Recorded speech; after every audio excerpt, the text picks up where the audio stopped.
Skillet bread pizza. An amazing practical recipe that's very easy to make and has a delicious flavor. I'm going to start by cutting the bread into smaller pieces. Here I'm using regular sandwich bread.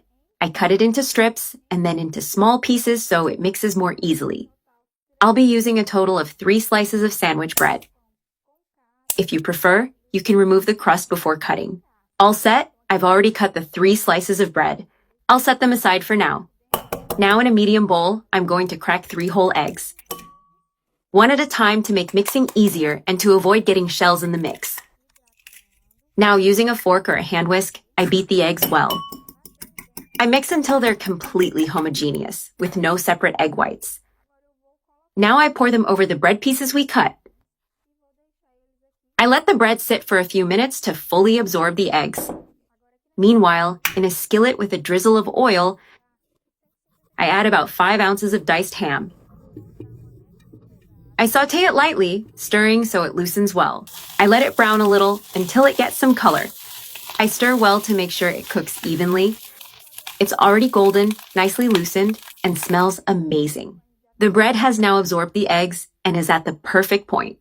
I give it a light mix to show the consistency. It should be moist, but you should still see the small pieces. Now I transfer this mixture to the skillet. I spread the bread evenly across the skillet, forming a uniform layer. Now I add tomato sauce on top of the bread base. I spread it well to cover the entire surface, using a generous amount. I keep the heat low so it cooks slowly without burning. Then I add the cheese.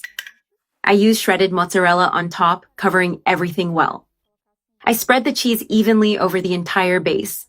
The amount is up to you. Add more or less as you prefer. Now I sprinkle some fresh chopped scallions on top to add freshness. I also add the ham we had set aside earlier. If you prefer, you can use sausage or even bacon. Now I finish with a bit more cheese on top to melt and brown. I let it melt well so the bread pizza becomes creamy and juicy.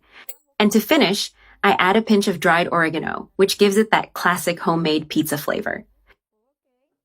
I've already sprinkled the oregano on top. Now I just cover the skillet and let the bread cook and the cheese melt completely. The cheese has melted and is nice and stretchy and creamy. I turn off the heat. The base is also golden and nice and crispy. As you can see, it came off very easily. Now I carefully transfer it to a cutting board or large plate. I place it gently so it doesn't fall apart. And look at how delicious this bread pizza turned out. It has crispy edges and a very soft center. It's truly delicious.